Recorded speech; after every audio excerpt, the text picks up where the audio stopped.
En nuestra tercera diapositiva sobre la historia de la humanidad y la ingeniería ya empezamos a tener muchos más eventos, arrancando por 1780, donde se da la primera revolución industrial, más o menos abarca un periodo entre 1970 y 1840.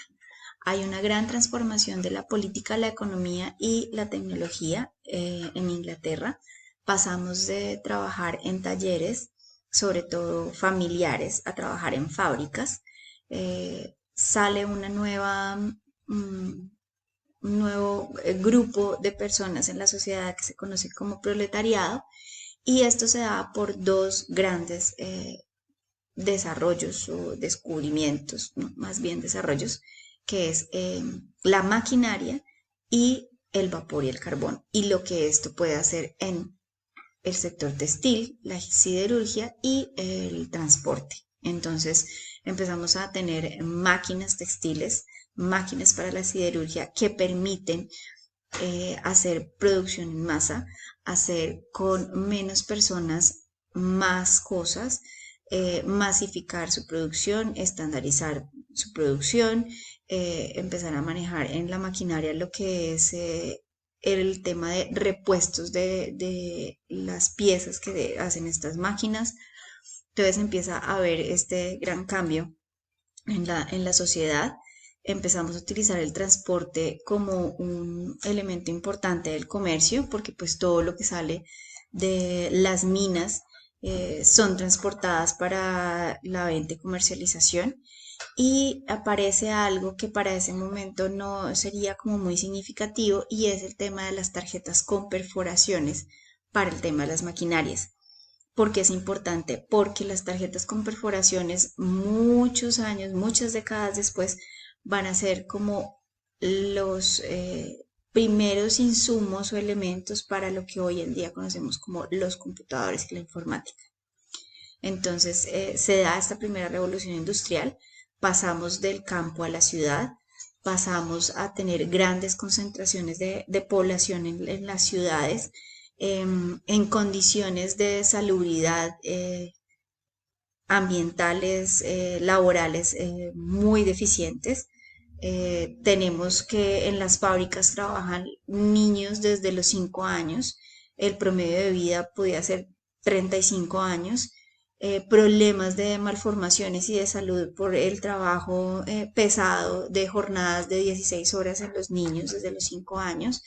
No existe esto que conocemos como el manejo del recurso humano o condiciones laborales, se trabaja de lunes a lunes, jornadas laborales, como les comenté, de 16 horas. Eh, y pues todo esto, ¿para qué? Para poder hacer un desarrollo de las fábricas que están en manos de quienes, de los burgueses, que fueron quienes desplazaron a los aristócratas, porque ya empezó la parte de el tener el dinero, tener la empresa, a ser mucho más importante que tener un título o ser de cuna.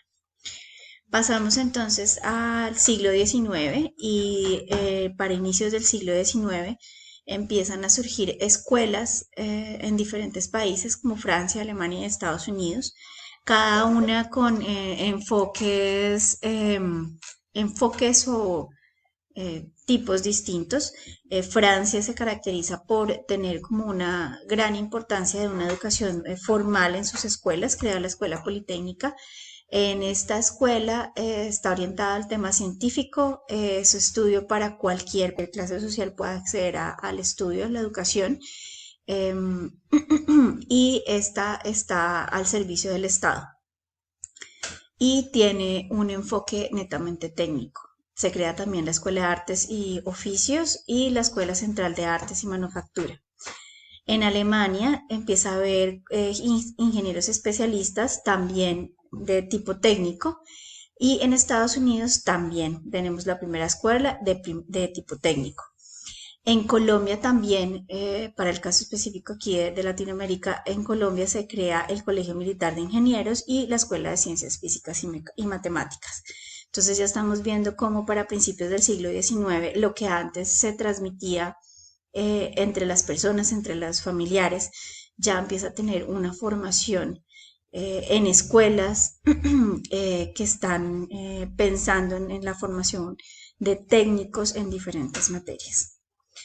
Para 1860 tenemos entonces el inicio de más o menos el inicio de la segunda revolución industrial, donde la segunda revolución industrial se caracteriza por la aparición de la energía eléctrica, el uso del petróleo y sus derivados y una producción en masa. Entonces, digamos que en la primera revolución, si bien estamos hablando de la aparición de la maquinaria y de los transportes a vapor y carbón, acá ya estamos hablando de algo muy importante y es producir en masa con características iguales, control de tiempos, de movimientos, líneas de producción, y esto ya permite, junto con el uso de los derivados del petróleo, la energía eléctrica, más adelante la aparición, aquí para finales del siglo XIX, la aparición o el desarrollo, la creación de cosas como fue el automóvil a gasolina, que posteriormente Ford lo volvió masificado por sus líneas de producción. Y otro tipo de cosas como por ejemplo los submarinos, porque pues ya teníamos como unas bases importantes para, o desarrollos de la humanidad importantes para poder crear este tipo de medios de transporte. También para esta época de la segunda revolución industrial, donde tenemos ciudades no planificadas con deficiencias en infraestructura y salubridad, como les comentaba de la primera revolución industrial, también tenemos en diferentes países ya la aparición de la ingeniería como tal en las universidades, una especialización de las ingenierías y en Colombia se crea la Universidad Nacional. Hubo un periodo en el que se cerró, pero posteriormente se aperturó nuevamente y tenemos ya como la educación, el equivalente a lo que hoy llamaríamos la educación superior.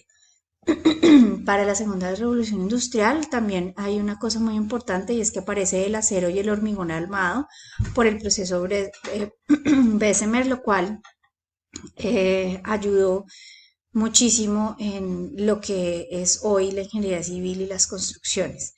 Aparece el alternador eléctrico, la bombilla, el tranvía, la locomotora, motores de combustión interna, que este fue el que se aplicó o el que se empleó para los automóviles a gasolina, y otros desarrollos como inventos como el telégrafo y el teléfono.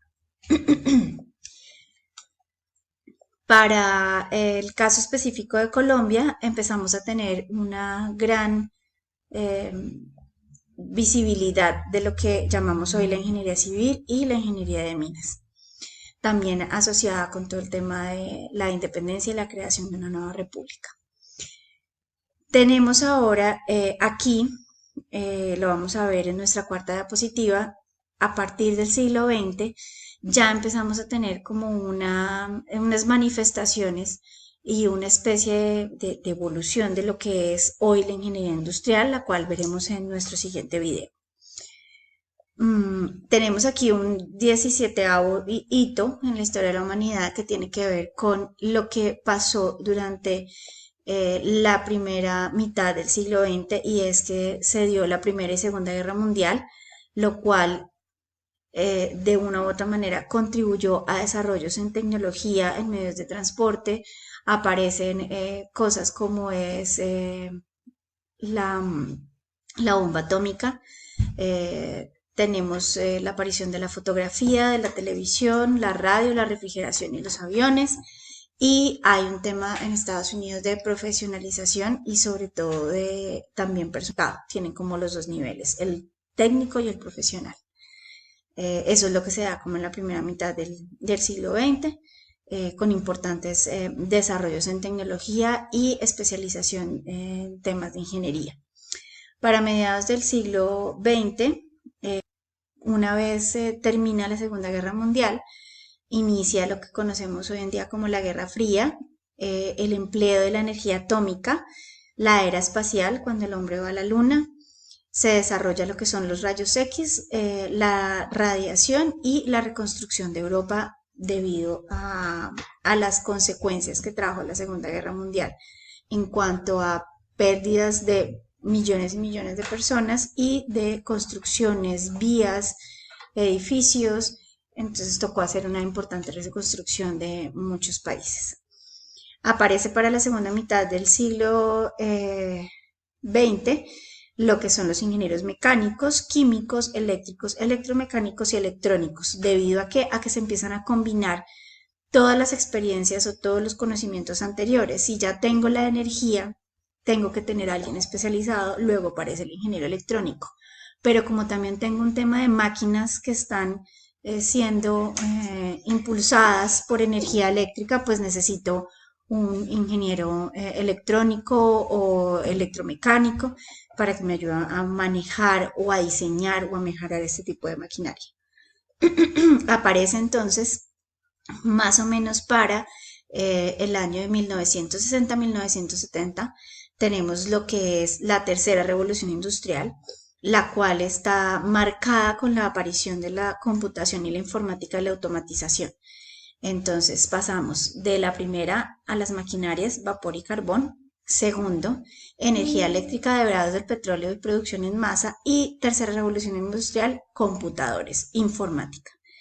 Y para finalizar el siglo XX y empezando el siglo XXI, tenemos la cuarta revolución industrial, la cual tiene que ver con la realidad virtual, las impresoras 3D, la Big Data, la información, la inteligencia artificial y todo lo que desencadenó el tema de la computación, la informática, el Internet y demás, manejo de información en nube y pasamos de tener una producción en masa donde todo era igual en la segunda revolución a tener en nuestra cuarta revolución una producción individualizada.